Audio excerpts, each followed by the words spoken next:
The 1980s on Wall Street is a period often glamorized, but this compelling account we're diving into paints a picture less of aspirational success and more of a relentless, almost punishing pursuit of status and wealth, where personal well-being often took a back seat to the bottom line. It reveals a world where greed wasn't just tolerated, but practically a personality trait. Lily, this narrative begins with a stark awakening, a 5 a.m. alarm in a Manhattan apartment that costs more than most people's homes. What does this immediate setting tell us about the priorities of these bankers? It tells us everything, Daniel. The author notes that the alarm screams at 5 in the morning, which feels almost cruel, since the banker only stopped talking about bond yields around one. This isn't just about early starts, it's about a life where work bleeds into every hour, where sleep is a luxury barely afforded. The apartment itself is described as a monument to a man with money and no time whatsoever to enjoy it. A gleaming stereo you never listen to, a treadmill repurposed as a coat rack, a view of the city you're too busy to look at. This isn't comfort or pleasure, it's a stage, an expensive backdrop for an endless performance of ambition. And the initial internal monologue is striking. Quote, "Your first conscious thought isn't about your family or your health or the meaning of life. It's about a number. It's always about a number." End quote. This immediately sets a tone of extreme internal focus, a kind of self-imposed myopia. Is this hyper-focus on numbers a necessary component of their work or a symptom of the culture they inhabit? It's both, I think. The financial markets are, by their nature, driven by numbers. But the culture amplifies this to an almost existential level. The author describes the banker's body as a wreck, temples throbbing, stomach offended, a ringing in the ears since 1983. They sleep 4 hours, spend 2 arguing in a dream. But this isn't seen as a problem, it's a badge. The narrative states, quote, "proof that you're needed, wanted, essential, that the whole financial system would wobble on its axis if you dared sleep like a coward until 7, end quote. Exhaustion becomes a marker of importance, a perverse form of pride. The focus on numbers isn't just about professional competence, it's about self-worth. That's a powerful point. Exhaustion as a badge. It implies that to rest, to step away, is to admit weakness or irrelevance. The narrative then moves into the ritual of grooming, describing a marble bathroom that could host a dinner party.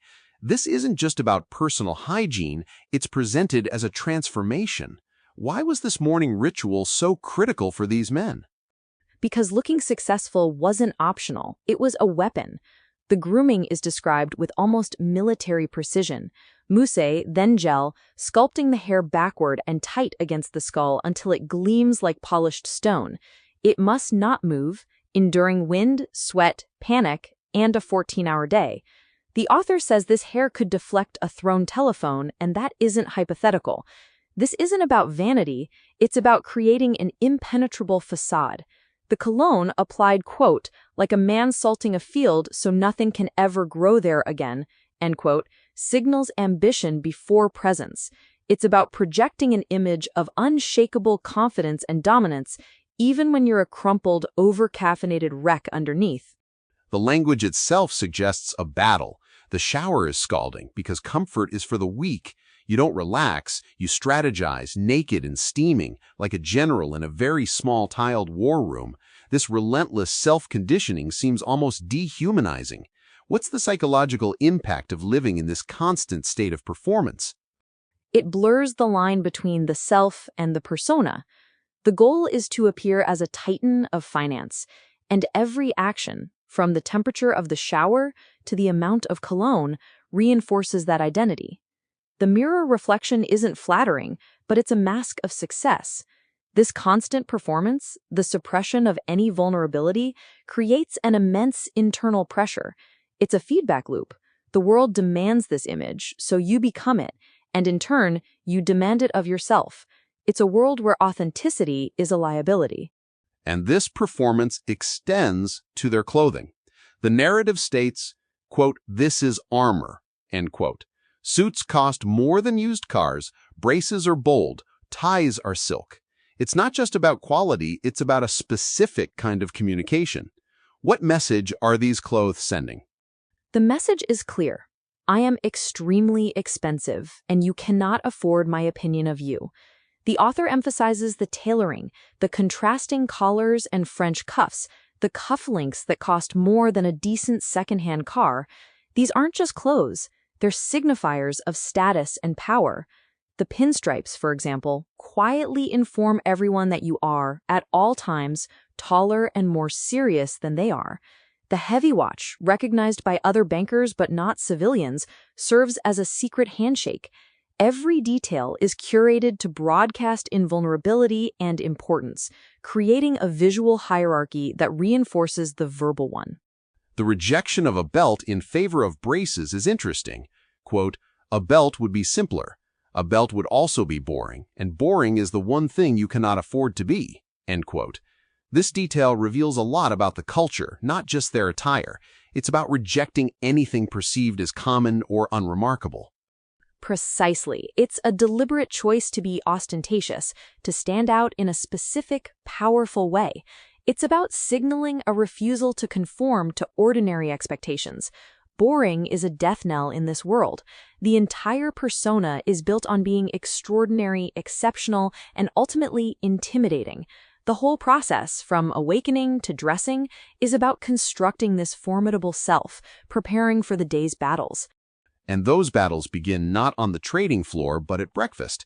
The description of breakfast is fascinating. A business meeting at a restaurant where tables sit close together so everyone can overhear how important you are. It's a performance within a performance. What's the purpose of this ritualistic breakfast? It's about establishing dominance and gathering intelligence. The author notes that you order coffee, black, and possibly eggs you won't touch, because eating is a sign of weakness. You're too wired to have an appetite. Small talk is never small talk here. Quote, every casual question is a probe. How's the family means are you distracted? Busy quarter, you say, which means I'm winning and you should be nervous. End quote. It's a psychological warm-up, a chance to size up rivals, to subtly brag, to extract information, and to project an image of being utterly in control and perpetually busy. The food is irrelevant. The performance is everything. The idea that you both reach for the bill in a theatrical wrestling match of generosity is telling. Whoever loses gets to feel powerful for paying and puts it on the company anyway. It's a game with no real cost to the players, but immense symbolic value. How does this kind of ritualized competition shape their interactions throughout the day? It primes them for the aggression of the trading floor. These small acts of performative dominance reinforce the idea that every interaction is a negotiation, a contest. It's about establishing who has the upper hand, who is more successful, who is more ruthless. This culture of constant, low-level competition means that trust is always conditional, and every relationship is viewed through a transactional lens. The author captures this perfectly. Two very expensive cats circling one bowl of cream, each waiting for the other to lunge first. After breakfast, the commute. The narrative contrasts the Blacktown car with the subway, framing the choice not just as a matter of convenience, but of status. What does the commute signify for these bankers, regardless of how they travel? It's the last quiet moment before the storm, a psychological warm-up. If you're in the town car, you're snapping open financial pages, muttering, underlining, shaking your head as if the global economy has personally disappointed you. It's about projecting importance even to an unseen driver. If you're on the subway, quote, gleaming and fragrant, end quote, among the very people you've quietly decided you're better than, you're rehearsing the version of yourself you're about to become, promising yourself, one day, the car, every morning, no exceptions. The commute reinforces their self-narrative, whether it's one of arrived power or desperate ambition. Then they arrive at the tower, an edifice of glass and stone designed to make ordinary visitors feel small.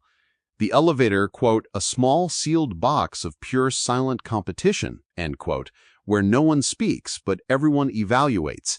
This seems to be a concentrated microcosm of their entire world. It is. The elevator ride is a final calibration. You're clocking the fabric, the shoes, the watch, performing a lightning-fast internal ranking, placing yourself confidently near the top. It's a silent affirmation of your place in the pecking order, a final check of your armor before entering the arena. The architecture itself, with soaring ceilings and polished stone, is designed to enhance this feeling of being part of something immense and powerful, making those who belong feel enormous and others feel small. And then the trading floor. The polite hush of the elevator is instantly obliterated by a hurricane of noise. The author says, quote, "The noise isn't a distraction from the work, the noise is the work," end quote. How did this cacophony function as part of the job, and what kind of individual thrived in such an environment? It demanded a very specific kind of individual. The air is thick and warm, smelling of coffee, cologne losing to sweat, and cigarettes. It's a physical pressure. Fortunes are made and lost in seconds based on shouted numbers, gut instinct, and a shared refusal to ever appear uncertain. You learn to scream into a phone at a client with one ear while catching a crucial number shouted from 3 desks away with the other. The noise isn't just background, it's the medium through which information and opportunity travel. It filters out the timid and rewards the aggressive, those who can transform from a man to a machine, a furious node in a network of furious nodes. The phone itself is singled out as the most important object. In an era before the internet did the work, business happened through sheer vocal force. What does the narrative imply about the relationship these bankers had with their telephones? The phone is depicted as a weapon, an extension of the self. A quiet phone means the world is happening somewhere without you, which is terrifying. The conversations are an art form, not meant to be understood, but to overwhelm, to bury hesitation under an avalanche of confidence. Receivers get cracked, cords yanked, entire phones take flight in moments of pure operatic rage. A trader without a phone is a soldier without a weapon. It's a conduit for power, a tool for asserting will, and its constant use speaks to the high-stakes, immediate nature of the business. And the language they use, their jargon. You don't buy things, you take a position. You don't lose money, you experience downside. The author states, quote, "The jargon serves 2 purposes. It makes complicated gambling sound sophisticated, and it keeps outsiders confused enough to hand you their money," end quote. This suggests a deliberate obfuscation. Is confusion really profitable? Absolutely. The author calls it a service you provide to yourself, keeping the mystique intact and the fees flowing. If a client can't follow what you're saying, they can't easily tell whether you're a genius or simply making it up as you go. This linguistic barrier isn't accidental. It creates an elite, exclusive club, making those on the inside seem indispensable and validating their high fees. It's a rhetorical weapon as much as any financial instrument. Even amidst this chaos, there's order. The morning meeting. Junior people nod. Truly junior try to become invisible. A pep talk that's equal parts motivation and threat. This reveals the highly structured, almost feudal hierarchy at play. What psychological role does this meeting serve? It serves to reinforce the hierarchy and to sharpen the collective will. It's a daily reminder that the market doesn't care about your feelings, and neither does management. The numbers are watched, the weak are noticed, everyone is replaceable. The author notes that a cold knot of fear forms, but it doesn't weaken, it sharpens you into a blade. The meeting is a tool for control, designed to instill a constant sense of insecurity that paradoxically fuels performance. It transforms fear into competitive drive, ensuring every individual pushes themselves to the limit. And above this entire structure stands the managing director, described as ruling through charisma, fear, and a bottomless expense account. The narrative captures the almost childish craving for his approval, quote, "an intensity that would embarrass a teenager," end quote. This seems to be the ultimate psychological lever in this environment. It is. The managing director is the ultimate arbiter of success and failure. Being summoned to his corner office is like walking toward the principal's office. Being praised is a high that lasts for days. This craving for approval, for a single nod or a muttered good work, drives immense sacrifice: sleep, health, relationships. The poignant truth, as the author states, is that he doesn't love you. He loves what you produce. You're not a person to him. You're a line on a report, updated daily.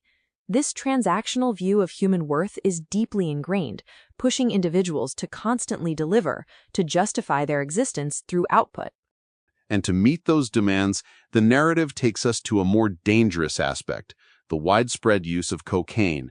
The author calls it, quote, a substance that convinced an entire generation of financiers they were invincible geniuses when they were mostly just awake and talking very fast, end quote.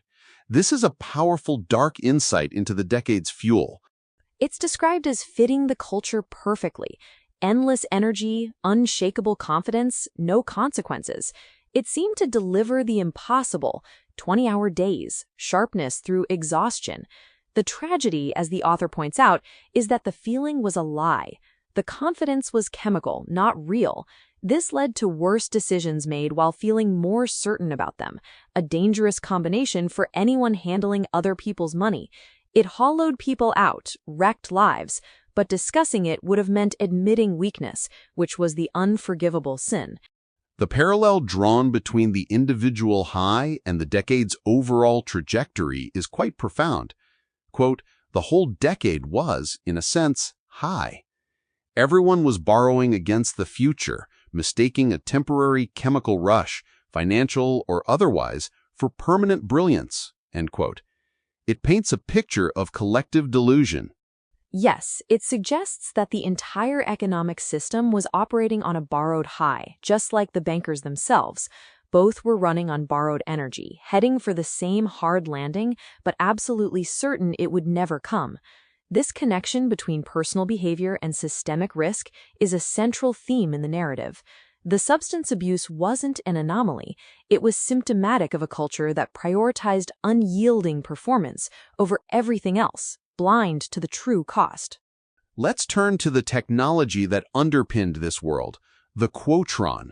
The author calls it, quote, impossibly futuristic at the time and looks, from here, absolutely adorable, end quote.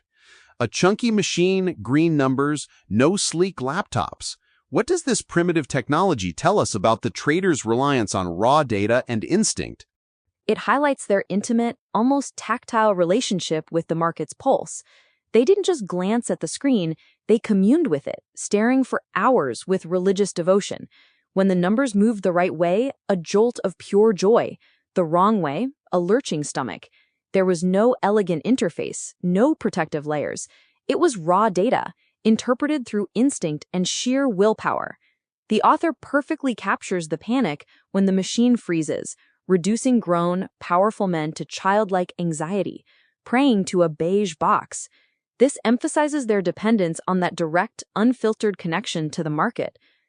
From the intense focus of the Quotron, we move to lunch, which is again not a quiet sandwich. It's a 2-hour campaign of conspicuous consumption at a restaurant so expensive the menu doesn't list prices. This seems less about actual nourishment and more about power plays. It is entirely about power and status. The author describes ordering steak and multiple bottles of wine, putting the spectacular bill on the company expense account without a flicker of guilt. The expense account, as the narrative states, isn't really money. It's a magical realm where consequences do not apply. Lunch is a battleground where clients are flattered, rivals are outspent, and each banker tries to outlast the other. The food and drink are weapons, ammunition. It's about demonstrating your worth through your ability to command and dismiss vast sums, creating relationships or asserting dominance. The goal is to spend a small fortune in the name of relationships, all while a cold thought ticks in your mind, the number, the bonus. Which brings us to the bonus, described as the thing that owned their soul. The salary is almost an afterthought. The real money arrives once a year, not as payment, but as judgment. This makes the entire year an audition. What is the fundamental psychological impact of tying self-worth so directly to a single annually determined number? It's the poison at the center, as the author puts it. A big number is validation, love, vindication. A disappointing one is a slap, an insult. The crucial point is that it's never about the absolute amount, but always about comparison. You don't ask if your bonus is enormous. You ask if the man 2 desks over got more.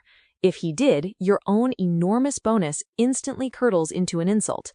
This cruel and brilliant design ensures you will never, ever be satisfied.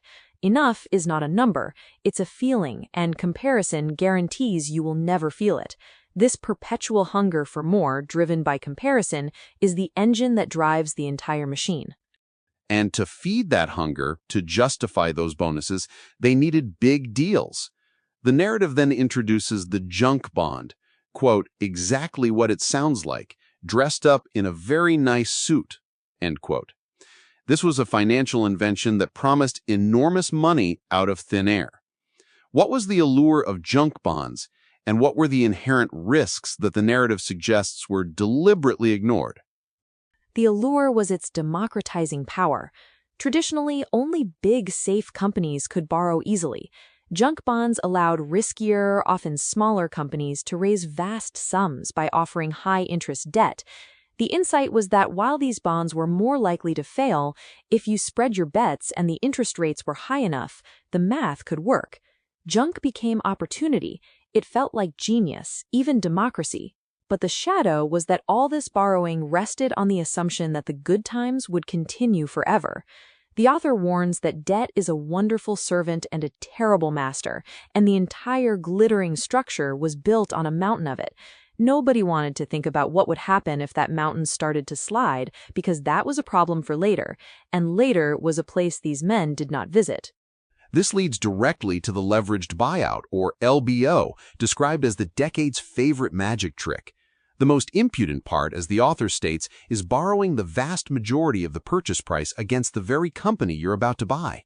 This feels almost like a financial Ponzi scheme, or at least highly precarious. What was the actual impact of these LBOs? The LBO was a way to unlock perceived hidden value.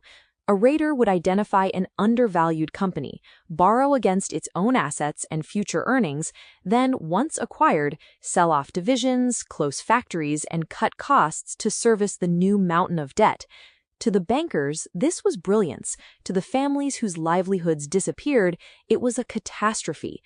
The author highlights this tension, stating that to the raider, it was a spreadsheet being optimized, but to the family, it arrived in the mail. The moral ambiguity was often ignored, overshadowed by the staggering fees, advisory fees, financing fees, fees you didn't even know had names, all flowing to the bankers. The human cost was simply externalized. The narrative then tiptoes into the gray zone of insider trading, where a good tip and a federal crime look confusingly similar. It felt like just how the game was played, like winning. What made this temptation so irresistible, and how did it ultimately unravel? The temptation was rooted in the culture of seeking an edge, knowing something slightly sooner than the next person. When a valuable secret drifted into their hands, it didn't feel like crossing a bright red line. It felt like the same game, just easier. But what the traders lost, the investigators had patience. The investigators didn't need to win every day. They just needed to be right once, at the end. Paper trails survive, wiretaps record.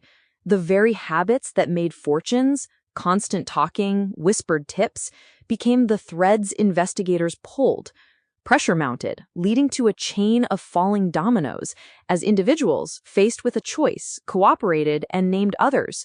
Ultimately, as the author starkly describes, some of the biggest names in the game were marched out in handcuffs. And then the music stopped. October 19th, 1987, Black Monday. The market fell off a cliff, dropping a quarter of its value in a single day. The bravado evaporated, the shouting stopped, replaced by a stunned, sweating silence. What was the psychological impact of this sudden, universal reckoning on these men? The transformation was total and eerie. Fortunes vanished in hours. The masters of the universe discovered, all at once, that the universe had never actually reported to them. The market didn't check your bonus history before it hit you. This was the moment their carefully constructed self-perception shattered. They were as helpless as anyone before a force that did not know their names and did not care. The swagger was gone as if it had never existed. It wasn't just a trading day that ended. It was an entire way of seeing themselves in the world. The collective delusion, fueled by borrowed energy and confidence, faced its inevitable bill. The narrative calls the aftermath the long hangover, stating that the crash didn't end Wall Street, but it punctured something. The invincible feeling was gone. This suggests a shift, not an annihilation. What was the lasting legacy of this period, and what aspects of this shameless excess endure? The crash punctured the myth of invincibility.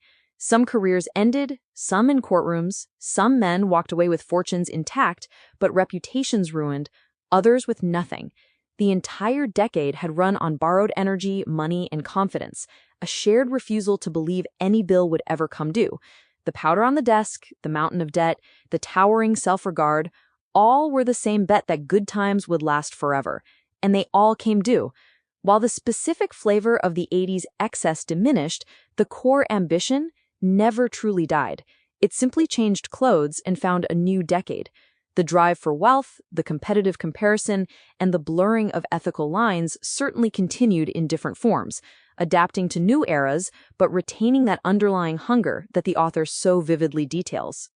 Ultimately, the author describes this period as a spectacular party, loud and gleaming, utterly convinced of itself, that ended with the lights coming up, the music dying, and a room full of people blinking at the wreckage. Beyond the cautionary tale of financial excess, what broader human desire does this narrative ultimately speak to? It speaks to a fundamental human desire to matter, to achieve, to be recognized.